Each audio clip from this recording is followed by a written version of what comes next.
Ministro do STF, Gilmar Mendes, anulou a quebra dos sigilos de uma empresa do colega do Supremo, Dias Toffoli. Pesquisa eleitoral divulgada hoje mostrou o pré-candidato Flávio Bolsonaro numericamente à frente de Lula no segundo turno. Conselho Nacional de Justiça identificou os termos usados para esconder os penduricalhos pagos aos membros do Judiciário. Temporal provocou a suspensão das aulas no Rio de Janeiro, que enfrenta o fevereiro mais chuvoso em quase 30 anos. Em Minas Gerais, bombeiros e voluntários dão atenção especial ao serviço de resgate de animais domésticos. Governo do Paquistão não economizou mísseis para colocar em prática o anúncio da guerra aberta contra o Afeganistão. Dupla brasileira Hugo Calderano e Bruna Takahashi fez história com o título inédito de não asiáticos em um torneio de tênis de mesa em Singapura. E um novo estudo da Universidade de São Paulo revelou que o própolis verde pode ter potencial contra o Alzheimer. Agora no Jornal das 22.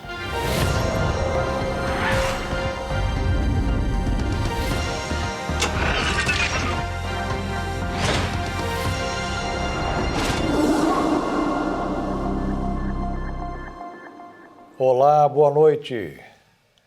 As aulas foram suspensas hoje no Rio de Janeiro, consequência das chuvas que estão castigando o estado há vários dias e provocando deslizamentos de terra, alagamentos e deixando famílias desalojadas.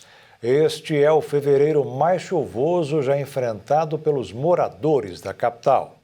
O mês de fevereiro já é o mais chuvoso em quase 30 anos. A chuva não dá trégua no estado do Rio de Janeiro. Quem também sente o impacto direto dessa situação é o Corpo de Bombeiros. A corporação já foi acionada para mais de 100 ocorrências e segue em alerta máximo, com equipes mobilizadas, viaturas operacionais, ambulâncias, embarcações, drones e aeronaves. A maioria dos chamados foi registrada por causa de inundações, alagamentos e deslizamentos. Um óbito foi confirmado em Angra dos Reis. A vítima ficou soterrada após um deslizamento. A prefeitura da cidade abriu diversos pontos de apoio para receber as pessoas que tiveram que sair de casa. A chuva também atingiu Paraty, que fica a 90 quilômetros de Angra. Os rios transbordaram e as ruas inteiras ficaram debaixo d'água.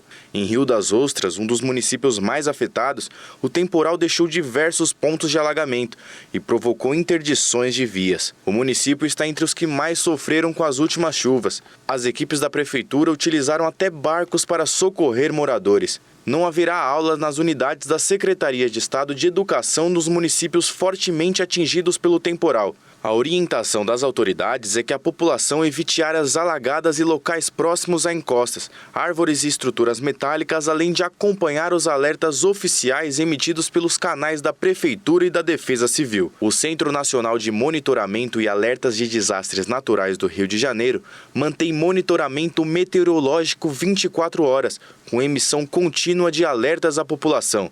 Como medida preventiva, desde o início das chuvas mais intensas, mais de 30 alertas extremos e severos para risco de inundações e deslizamentos foram enviados via Cell Broadcast. Os municípios mais afetados foram Angra dos Reis, Paraty, Mangaratiba e Rio das Ostras. Em São Paulo, a pior situação está no litoral norte, onde esta semana caiu o maior acumulado de chuva do estado. Em Peruíbe, quase 500 pessoas estão desalojadas. O litoral norte de São Paulo registrou o maior acumulado de chuva do estado e teve novos estragos. Ubatuba teve 269 milímetros de chuva em apenas 24 horas. São Sebastião teve 185 milímetros no mesmo período. As duas cidades foram as que mais choveram em todo o estado. Em Ubatuba, uma chuva intensa causou alagamentos, enxurradas e deslizamentos de terra. Uma ponte, conhecida como Ponte Pêncil, no bairro Ubatumirim, foi destruída pela força da enxurrada. Por conta disso, moradores da região apareceram ilhados. A prefeitura informou que, por conta das chuvas, suspendeu as aulas em 4 escolas. Também choveu forte em São Sebastião, onde alguns moradores da região de Juqueí precisaram ser abrigados em uma escola.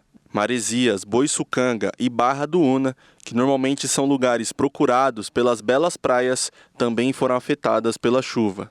Moradores de Caraguatatuba relataram que as ruas do bairro Perequê-Mirim alagaram. Em Peruíbe, quase 500 pessoas tiveram que deixar as suas casas, mas uma parcela dos moradores se recusou a sair dos imóveis por medo de saques. Alguns ficaram em abrigos disponibilizados pela prefeitura e outros foram acolhidos em casas de familiares. No litoral sul, a Defesa de Peruíbe manteve postos de comando para atender solicitações de resgate e ocorrências emergenciais. Os profissionais foram até os endereços dos moradores usando botes para tentar remover as famílias e entregar doações para aquelas que insistirem em permanecer nas casas. A Prefeitura de Peruíbe informou que as equipes seguiram realizando atendimentos sociais, como a distribuição de alimentação e kits de higiene. A Defesa Civil do Estado de São Paulo enviou ajuda humanitária para Peruíbe e Mongaguá. Para as cidades foram destinados pallets de água, cestas básicas, roupas, sapatos, brinquedos, ração para cães e gatos e água mineral. Para o final de semana, a chuva ainda pode ser persistente no litoral paulista, mas deve perder intensidade. E na zona da Mata Mineira já foram registradas 68 mortes até agora. O governador de Minas Gerais, Romeu Zema, foi questionado sobre a redução dos gastos nas obras de contenção. Ele se defendeu, dizendo que investiu mais do que nas gestões anteriores. Minas Gerais entrou no 4º dia de tragédia e contabilizando mais mortes e desaparecidos. Com o acúmulo de chuvas, a Defesa Civil determinou a interdição de ruas em diversos bairros de Juiz de Fora. O último balanço indicou que mais de 4.000 pessoas seguem desabrigadas ou desalojadas, sem contar outros municípios atingidos. As equipes de resgate seguem trabalhando em várias frentes para encontrar as pessoas que foram soterradas ou estão embaixo dos escombros das casas atingidas. Em razão dos acontecimentos, as cidades de Juiz de Fora e Ubá estão em estado de calamidade pública e um plano de contingência precisou ser instaurado. O governo do estado anunciou que o adiantamento das verbas, que seria do ano que vem, foram destinados para as ações de recuperação e assistência às famílias atingidas. O adiantamento dessas verbas levantou questionamentos da população e principalmente da oposição à gestão do governador Romeu Zema. Isso porque, segundo dados da Lei Orçamentária Estadual, a gestão de Zema aplicou menos de 5% por ano do orçamento previsto para as obras de contenção de encostas no estado entre os anos de 2021 e 2024. Nos dados do ano passado, estão disponíveis apenas os meses de janeiro até abril, mas eles também são muito abaixo. Dos 57 milhões de reais previstos, apenas 150 mil haviam sido utilizados para as obras. Ao todo, 12 projetos de contenção de encostas a serem implementados em 18 municípios mineiros. A indignação se torna maior porque as obras aprovadas pelo Programa de Aceleração de Crescimento são do ano de 2012 e ainda não tem previsão para serem concluídas. Com os números baixos, Zema justificou que herdou um conjunto de projetos paralisados e defasados e que vem atuando para atualizá-los. Zema também rebateu em suas redes sociais os números divulgados. O governador afirmou que as informações são falsas e que os investimentos cresceram mais de 100% na média anual em relação ao ano anterior e em outras gestões. Os esforços de resgate incluem todos os tipos de vidas em Minas Gerais. Bombeiros e voluntários se dedicam também para retirar dos escombros causados pelo forte temporal animais domésticos. Em meio ao mau tempo e ao temor de novas chuvas sobre o solo já encharcado, moradores e socorristas conseguiram resgatar animais domésticos na quinta-feira em Juiz de Fora. Cães e pássaros foram retirados das áreas afetadas. Eu consegui tirar ontem a minha gatinha e as outras 2 calopsitas. Na hora da queda do barranco eu não consegui resgatar essas. E agora eu vim buscá-las, vim buscar meus bebês. Minha filha, minha mãe, meu marido e eu já estamos em segurança. A nossa família também tem penas e pelos. Por isso que estão pedindo para tirar tudo, tirar animais, objeto pessoal, né? E eu vim buscar o cachorro hoje com medo de acontecer lá em casa também. O Uma equipe de especialistas também trabalha tentando resgatar os animais que ficaram para trás. O pessoal sai de casa correndo e não tem como, levar os animais, então a gente resgata para os tutores, leva para avaliação e depois a gente retorna com esses animais para os donos. O boletim divulgado pelas autoridades na noite de quinta-feira elevava o número de mortos a 59 na zona da Mata Mineira. Os municípios mais afetados são Juiz de Fora e Ubá. Várias pessoas seguem desaparecidas. Milhares de moradores estão desalojados e há centenas de desabrigados nas duas cidades e em áreas vizinhas. Um incêndio de grandes proporções atingiu um prédio residencial em Salvador, na Bahia. O Corpo de Bombeiros informou que o incêndio foi provocado após uma explosão de gás de cozinha. 16 pessoas precisaram receber atendimento e 4 foram liberadas ainda no local da ocorrência. 3 dos 4 bombeiros que ficaram feridos na operação foram atingidos por destroços durante o atendimento e também precisaram ser levados para unidades de saúde. Os bombeiros militares retiraram as pessoas que ficaram presas no interior do edifício. Partes da estrutura do prédio ficou colapsado e outra desabou. As equipes da Defesa Civil de Salvador foram direcionadas para o local. A vistoria e avaliação estrutural do imóvel somente poderão ser realizadas após o rescaldo. Um vídeo gravado dentro de um táxi mostrou o momento em que o ladrão quebrou o vidro do carro para assaltar um casal. A gangue Quebra-Vidro, como o grupo é conhecido, tem realizado vários ataques em São Paulo. Em fração de segundos, um momento de paz se transformou em um verdadeiro caos. Enquanto viajavam de táxi, um casal foi surpreendido por uma tentativa de roubo um tanto quanto ousada. O ladrão usou o cotovelo para despedaçar o vidro, mas para o azar dele não conseguiu levar nada. Felizmente, esse é só mais um dentre tantos casos que se repetem diariamente em São Paulo. E quem quase sempre está na linha de frente são eles, os taxistas. O senhor se sente seguro dirigindo em São Paulo? Não. Já passou por algum acidente, algum roubo? Já vi, mas eu fico bem atento. Já vi vários. Aqui é uma área mesmo que tem muitos roubos do outro lado. E tem alguma forma de se sentir mais seguro? Eu acho que é meio difícil, só se o carro for blindado, A chamada gangue dos quebra-vidros está cada vez mais ousada. E agora a preferência dos criminosos é principalmente o taxista, que usa o GPS, e também o passageiro desatento mexendo no celular. Uma vez que eles roubam o celular desbloqueado, o trabalho para acessar os dados da vítima fica praticamente inexistente. Na maioria dos crimes desse modelo, há muito mais gente envolvida do que apenas o infrator. Após o roubo, o celular passa por outras pessoas da gangue, na tentativa de extrair tudo o que for possível da vítima. De acordo com a Secretaria de Segurança Pública, essa prática criminosa no trânsito diminuiu no último ano. Mas enquanto houver relatos de vítimas sendo feitas, o melhor que o paulistano pode fazer é ficar na vigilância. E veja a seguir, ministro do STF Gilmar Mendes anulou a quebra dos sigilos de uma empresa do colega do Supremo, Dias Toffoli. E o Conselho Nacional de Justiça identificou os termos usados para esconder os penduricalhos pagos aos membros do Judiciário.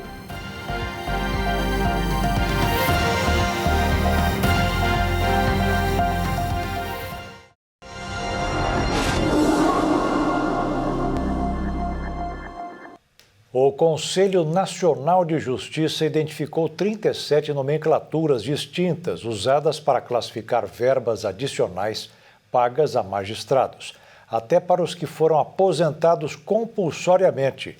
As nomenclaturas genéricas, conhecidas como penduricalhos, dificultam a transparência.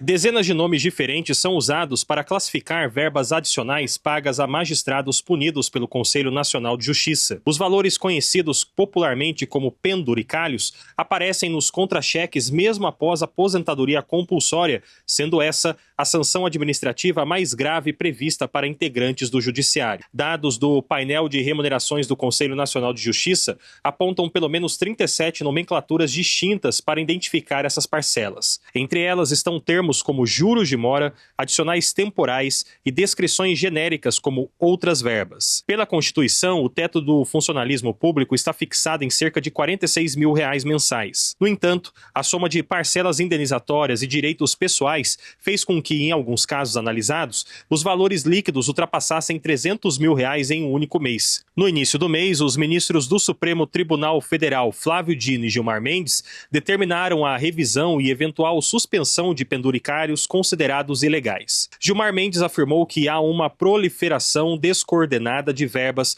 para driblar o teto constitucional. Já Flávio Dino defendeu maior transparência na divulgação dos pagamentos. Nesta semana, o presidente do Supremo, Edson Fachin, adiou para março a conclusão do julgamento das ações que discutem o tema e fixou o prazo de 45 dias para que os poderes apresentem explicações sobre as parcelas indenizatórias. Até lá, permanecem válidas as decisões individuais que determinam revisão dos pagamentos. Entre as verbas identificadas estão o adicional por tempo de serviço, também chamado de anuênio ou adicional temporal, a vantagem pessoal nominalmente identificada e a parcela autônoma de equivalência. Também aparecem valores retroativos, indenizações por férias e licenças não usufruídas e parcelas relacionadas à conversão salarial do Plano Real. Há ainda casos de magistrados aposentados compulsoriamente que receberam auxílio alimentação, auxílio moradia ou auxílio saúde. Ao solicitar detalhamento dos pagamentos com base na Lei de Acesso à Informação, parte dos tribunais negou informações alegando proteção de dados pessoais com base na Lei Geral de Proteção de Dados ou ausência de obrigação de produzir relatórios específicos. Entidades que monitoram gastos públicos afirmam que as informações envolvem recursos do erário e, portanto, são de interesse coletivo. O tema segue em análise no Supremo Tribunal Federal, enquanto o Conselho Nacional de Justiça acompanha a uniformização das regras de divulgação e pagamento dessas verbas. O deputado estadual do Rio de Janeiro, Rodrigo Bacelar, do União Brasil, e mais 4 pessoas foram indiciadas pela Polícia Federal. Todos são suspeitos de vazar informações sigilosas para integrantes do Comando Vermelho. Além de Bacelar, o ex-deputado estadual Tiago Raimundo dos Santos Silva, conhecido como TH Joias, também foi indiciado. Bacelar foi preso no último mês de dezembro, mas depois deixou a prisão após decisão do ministro do Supremo Tribunal Federal, Alexandre de Moraes. TH Joias foi preso por tráfico de drogas, corrupção e lavagem de dinheiro. Ele assumiu o mandato no último mês de junho, mas deixou de ser deputado após a sua prisão.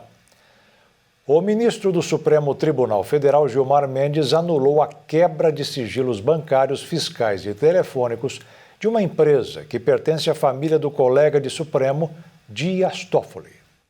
A decisão de Gilmar Mendes de anular a decisão da CPI do crime organizado foi tomada no âmbito de uma ação em que o próprio ministro mandou arquivar há 3 anos. O processo ocorreu após o recurso de uma relatoria de uma ação de 2021 e arquivada em 2023, em que houve uma quebra de sigilo realizada pela CPI da pandemia, que foi questionada no Supremo Tribunal Federal. Os advogados direcionaram um pedido ao ministro sob argumento de que havia uma conexão com o debate na ação, utilizando argumentações para anular requerimentos que haviam determinado quebras de sigilo bancário, telefônico e telemático. A empresa alegou que a medida violava os direitos à liberdade de expressão, de imprensa, ao sigilo de fonte, à privacidade e à legalidade. A quebra dos sigilos da empresa Meredith havia sido aprovada pela CPI do crime organizado no Senado. No entanto, após a provocação, o ministro Gilmar Mendes classificou a medida como desvio de finalidade e abuso de poder, mandando que o pedido da empresa passasse a tramitar no Supremo como ação própria. Com isso, o ministro pretende retomar a discussão no STF sobre limites das quebras de sigilo por comissões parlamentares de inquérito. Outra medida adotada pela CPI do crime organizado foi a convocação de 2 irmãos de Toffoli, que constam como sócios da companhia para prestar depoimento. No entanto, o ministro André Mendonça determinou que a participação seja facultativa. A capacidade de comunicação no mundo digital está sendo apontada como fundamental na hora de conseguir um emprego este ano no Brasil. Um novo levantamento apontou como os jovens ganharão destaque na entrevista feita por um recrutador. O LinkedIn, plataforma de mídia social focada em negócios e emprego, divulgou a lista das habilidades que devem ganhar mais relevância no mercado de trabalho em 2026. O levantamento identifica as competências que mais cresceram no país, considerando tanto o aumento de inclusão dessas habilidades nos perfis dos usuários, quanto a taxa de contratação de profissionais que as possuem. O estudo reflete um cenário de transformação acelerada, impulsionado pela digitalização de processos e pelo avanço da inteligência artificial. Para compor o ranking, a plataforma analisou dados de atividade ao longo do último ano e excluiu competências consideradas muito genéricas, habilidades linguísticas e conhecimentos digitais básicos. A proposta é destacar qualificações estratégicas que apresentam impacto direto na empregabilidade e nas novas demandas corporativas. O resultado aponta para um mercado cada vez mais orientado por tecnologia. Entre os grupos de maior destaque está a estratégia em inteligência artificial, que envolve a aplicação de sistemas de IA em negócios, automação de processos e tomada de decisão baseada em dados.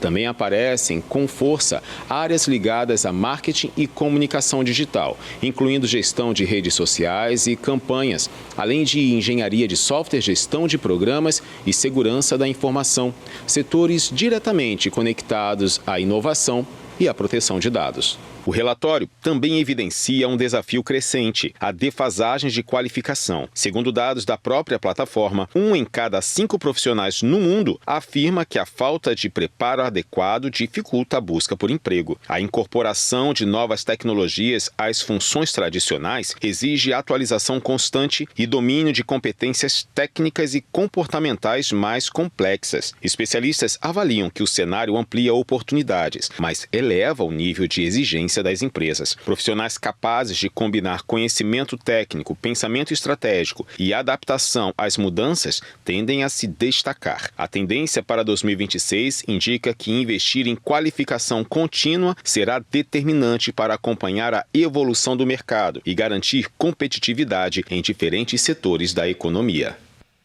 O aumento médio de 8% nas mensalidades escolares foi o principal responsável pela inflação de 0,84% em fevereiro, medida pelo IPCA 15 do IBGE.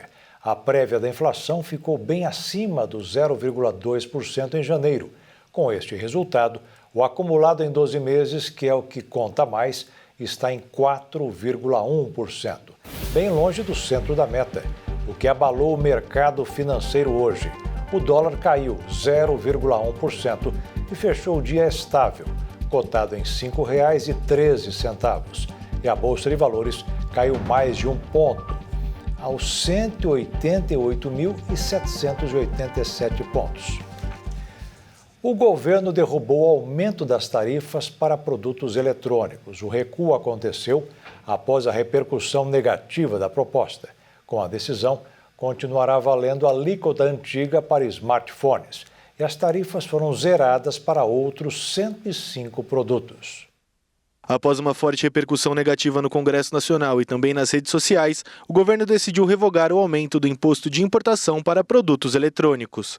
A decisão havia sido tomada no início de fevereiro e agora, pela decisão anunciada nesta sexta-feira, as tarifas foram zeradas para 105 produtos. Além disso, o governo manteve a alíquota de outros 15 produtos de informática nos patamares anteriores. A decisão tomada pelo Comitê Executivo de Gestão, órgão da Câmara de Comércio Exterior, retomou a alíquota original para smartphones. A elevação na tarifa para comprar produtos como notebooks e celulares no exterior seria de até 7,2 pontos percentuais, impactando setores e consumidores que buscam esses produtos em outros países.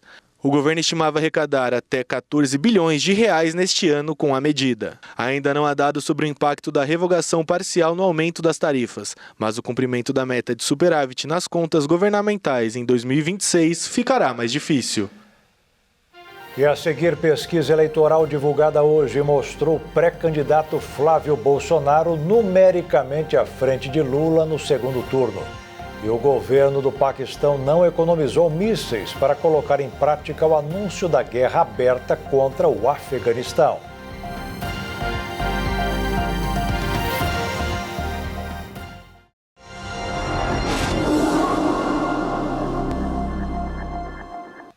O presidente Donald Trump nomeou um novo conselheiro sênior para a política sobre o Brasil e Estados Unidos. Será Derek Embiri, um crítico da extrema-direita que foi o pivô de uma crise diplomática entre os dois países, por causa do julgamento do ex-presidente Jair Bolsonaro. O governo do presidente Trump nomeou um assessor específico para tratar das políticas dos Estados Unidos em relação ao Brasil.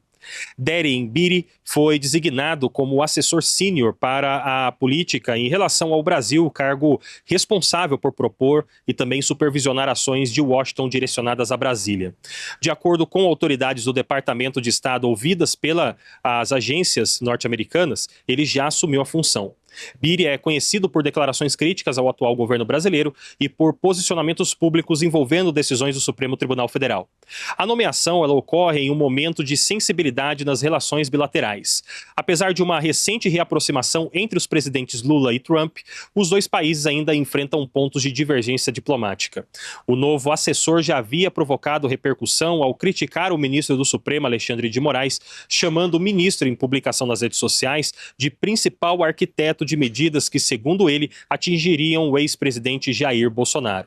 À época, o Itamaraty convocou o principal diplomata dos Estados Unidos em Brasília para prestar esclarecimentos.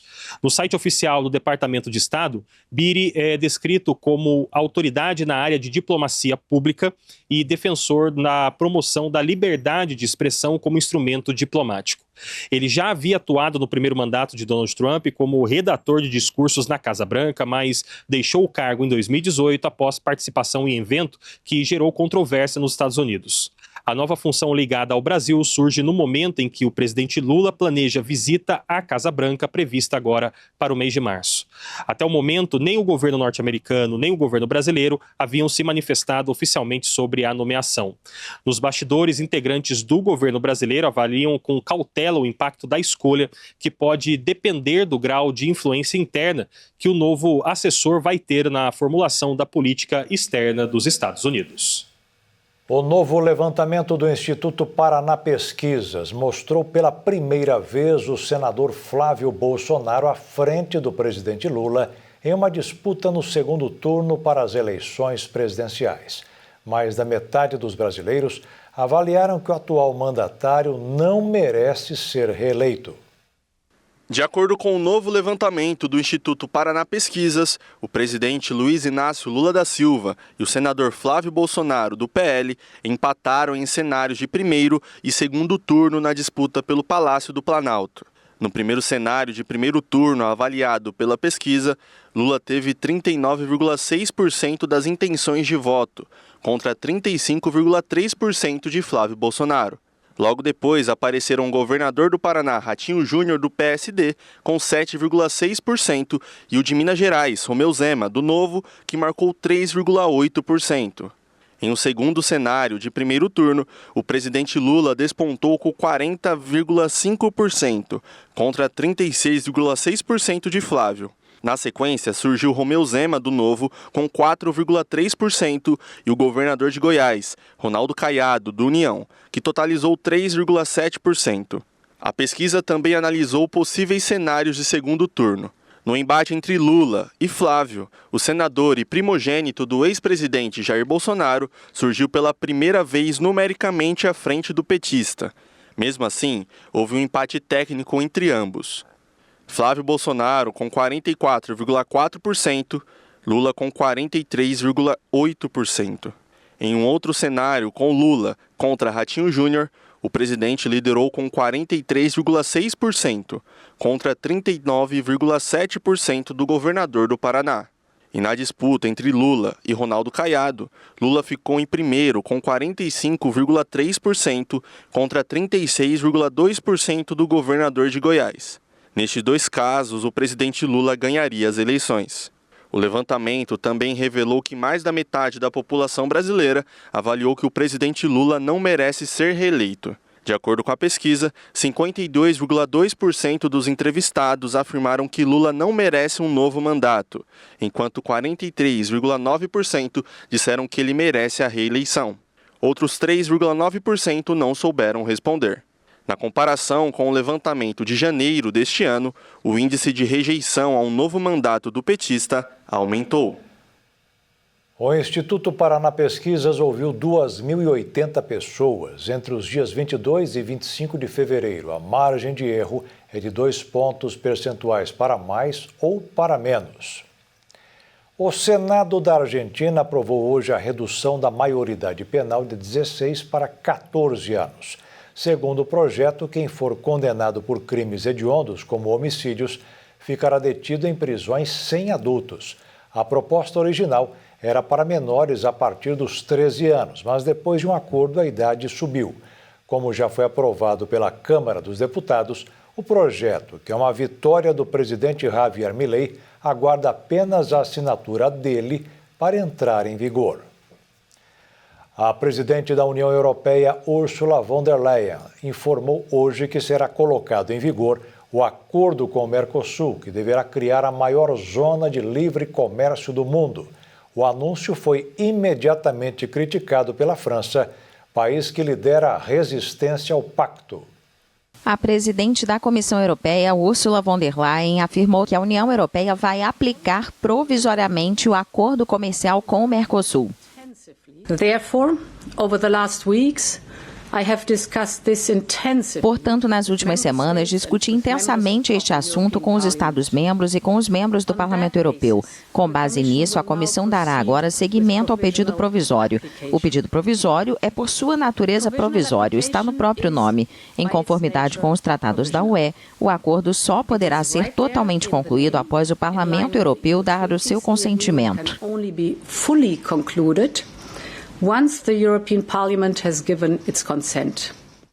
O presidente da França, Emmanuel Macron, considerou a medida uma surpresa ruim e um mau gesto por parte do executivo comunitário.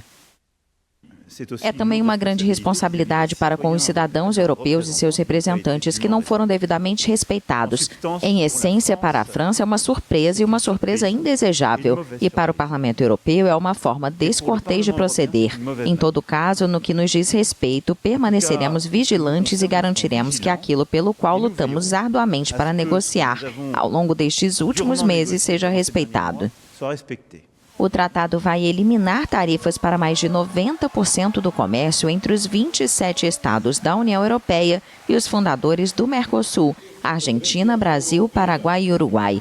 Os dois blocos reúnem 30% do produto interno bruto mundial e mais de 700 milhões de consumidores. Mas a ratificação do pacto estava congelada desde que o Parlamento Europeu o remeteu ao principal tribunal do bloco para que a Corte analise a legalidade do texto. O tratado enfrenta resistência em vários países da Europa, liderados pela França, devido ao potencial impacto que a gigantesca zona de livre comércio pode ter para a agricultura e pecuária do continente. Quem gostou do anúncio da presidente da Comissão Europeia foi o ministro da Agricultura, Carlos Fávaro, que se mostrou otimista com a aplicação provisória do acordo entre os blocos. Para o ministro, a medida vai acelerar o processo de ratificação também aqui no Brasil. O texto para o acordo já foi aprovado pela Câmara dos Deputados e está sob análise do Senado. O Paquistão começou uma nova guerra com o Afeganistão. Várias cidades do país foram bombardeadas, incluindo a capital Cabul. Uma postura que aumenta a tensão na região do planeta conhecida por abrigar um extenso arsenal de armas nucleares. O ministro da Defesa do Paquistão declarou uma guerra aberta ao governo talibã do Afeganistão após uma série de ataques letais entre ambos os lados. Nossa paciência chegou ao limite. A partir de agora, é uma guerra aberta entre nós e vocês, escreveu o ministro Khawaja Asif na rede social X. O Paquistão bombardeou importantes cidades do Afeganistão, incluindo a capital Cabul, nesta sexta-feira. O exército afegão havia atacado tropas paquistanesas na fronteira, em represália a ataques aéreos mortíferos nos dias anteriores. As relações entre esses países vizinhos na Ásia se deterioraram gravemente nos últimos meses. Importantes passagens de fronteira permanecem fechadas desde os confrontos de outubro, nos quais mais de 70 pessoas morreram em ambos os lados. O Paquistão acusa o Afeganistão de não agir contra os grupos militantes que realizam ataques em seu território, o que o governo talibã nega. E a seguir, um novo estudo da Universidade de São Paulo revelou que o própolis verde pode ter potencial contra o Alzheimer. E a dupla brasileira Hugo Calderano e Bruna Takahashi fez história com o título inédito de não asiáticos em um torneio de tênis de mesa em Singapura.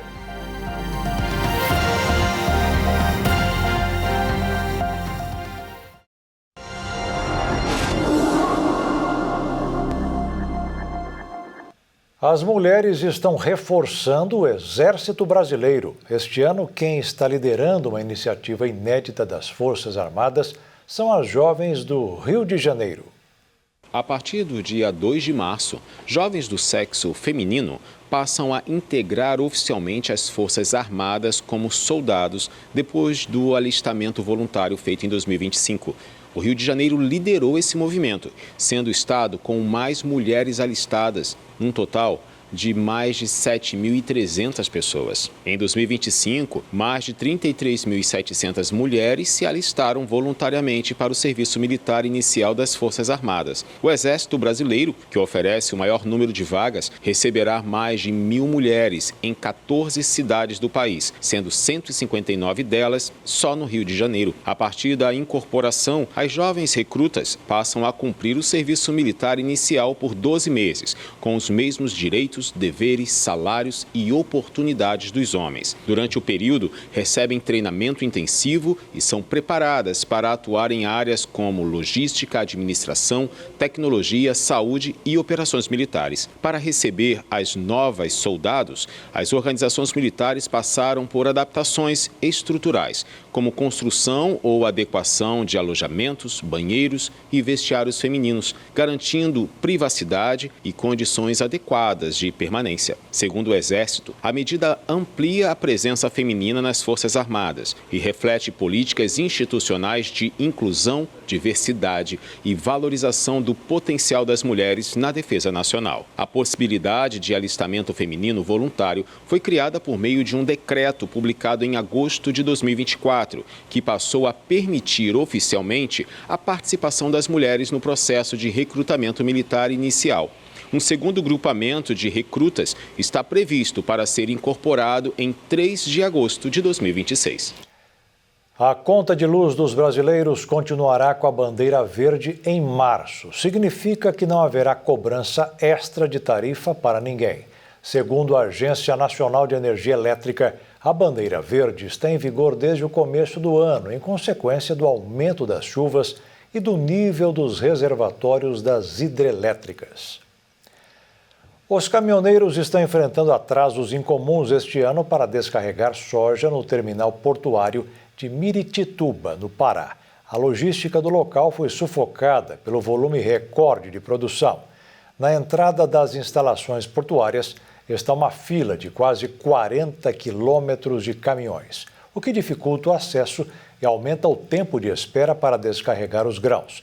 O problema se agrava porque o trecho final da BR-163 ainda sofre com falta de pavimentação e com chuva.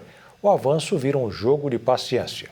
O porto já está acostumado com os picos de movimento, mas quase 40 quilômetros de fila foge do padrão e acende um alerta sobre o que poderá acontecer quando a safra entrar de vez no auge. A previsão para a safra atual do Brasil é de quase 200 milhões de toneladas, o volume mais alto da história. A grande parte da oleaginosa plantada aqui é destinada à China. O cantor e compositor americano Neil Sedaka morreu hoje aos 86 anos nos Estados Unidos. Astro nos anos 60, foi autor de várias canções interpretadas por Frank Sinatra e Elvis Presley. Sedaka recebeu 5 indicações ao Grammy e entrou para o Hall da Fama dos Compositores. O cantor passou mal pela manhã e foi levado ao hospital, onde morreu. A causa ainda não foi divulgada. A dupla de tênis de mesa brasileira formada por Hugo Calderano e Bruna Takahashi fez história ao conquistar o Grande Smash de Singapura, um dos torneios mais importantes do ano no esporte. Foi a primeira dupla não asiática campeã da categoria. Calderano e Takahashi venceram na decisão os favoritos sul-coreanos Jong-hoon Lim e Will Bi-shin, os líderes do ranking mundial e medalhistas de bronze nos Jogos Olímpicos de Paris em 2024. Os brasileiros ganharam a final de forma imponente por 3-0 com parciais de 11-7, 11-6 e 13-11, virando o último set após saírem perdendo por 5-1. Pelo triunfo na final em Singapura, Calderano e Takahashi somam 2.000 pontos e devem subir uma posição no ranking mundial, assumindo a 4ª colocação. O Grande Smash de Singapura é um dos torneios mais importantes do ano no tênis de mesa e é comparado a um Grand Slam do tênis. Os brasileiros vibraram muito com a vitória. Após a partida, a Bruna destacou que a dupla sul-coreana era um grande desafio, mas estava mais pressionada na competição. Já o Hugo celebrou o fato de estar entre os melhores do mundo. O Hugo, nos últimos anos, se tornou um dos grandes nomes do circuito mundial. Ele, que ficou na 4ª colocação nos Jogos Olímpicos de Paris em 2024, viveu um 2025 de grandes resultados, como o ouro na Copa do Mundo e o vice-campeonato no Mundial. Atualmente, ele é o 2º melhor do mundo. A Bruna também teve uma boa temporada e hoje é a 20ª do ranking. Além de companheiros de quadra, a Bruna e o Hugo também são um casal e são conhecidos pelos fãs como Calderache. Os dois mesatenistas namoram desde 2024 e moram juntos na Alemanha, onde treinam. A Bruna e o Calderano começaram a jogar juntos em outubro de 2024, no Pan-Americano de El Salvador, quando já conquistaram a medalha de prata. Ao longo desse período, os dois foram demonstrando evolução tanto nos torneios de dupla quanto nas competições individuais, além de ganharem posições no ranking. Um novo estudo da Universidade de São Paulo revelou que o própolis verde pode ter potencial contra o Alzheimer. Essa é mais uma descoberta sobre a força desse produto produzido pelas abelhas. Um novo estudo da USP descobriu um composto natural produzido por abelhas do Brasil, que tem potencial para combater o Alzheimer. A pesquisa está sendo desenvolvida por cientistas da Faculdade de Ciências Farmacêuticas da Universidade de São Paulo, em Ribeirão Preto. A pesquisa identificou que substâncias existentes na cera de própolis verde podem auxiliar na reconstrução das conexões neurológicas danificadas por doenças degenerativas do cérebro. Este tipo de própolis verde é produzido a partir da resina do alecrim do campo e tem alta concentração de compostos anti-inflamatórios e antioxidantes. A novidade traz novas esperanças para o tratamento de doenças degenerativas cerebrais. Própolis é uma espécie de resina, uma cera produzida pelas abelhas a partir da coleta de brotos, flores e cascas de plantas, juntos com a saliva delas. As abelhas usam a resina de própolis como um antibiótico natural para proteger a colmeia contra o vírus, fungos e bactérias. Isso serve também para a saúde dos seres humanos. Própolis é reconhecida há tempos por suas propriedades anti-inflamatórias, antioxidantes e cicatrizantes. Agora, testes laboratoriais revelaram que o composto tem potencial para favorecer as conexões entre neurônios e proteger as células nervosas dos danos causados por doenças como o Alzheimer. Mas os cientistas lembram que, apesar de promissores, os resultados ainda são iniciais. Agora, eles precisam fazer estudos adicionais em animais e humanos para confirmar a eficácia e segurança da descoberta. Por isso, ainda não recomendam a aplicação clínica do produto para essa finalidade. Uma das árvores símbolos da Serra Catarinense, a araucária, teve um projeto desenvolvido para a sua recuperação. Até agora, a espécie voltou para uma área correspondente a mais de 290 campos de futebol. A araucária é um dos símbolos da Serra Catarinense. Se destaca nos campos serranos com suas copas que parecem coroas e ficam ainda mais evidentes no inverno. Além da beleza, são fonte de renda para muitos agricultores da região. E é dessa planta que sai o pinhão, por exemplo, que sustenta tantas famílias. Desenvolvido pela Fundação CERT, o projeto Mais Floresta com Araucária restaurou 292 hectares, mais de 290 campos de futebol em área de Mata Atlântica na Serra e no meio-oeste de Santa Catarina. Financiado pelo Banco Nacional do Desenvolvimento, o BNDES plantou 40 mil mudas de 12 espécies nativas.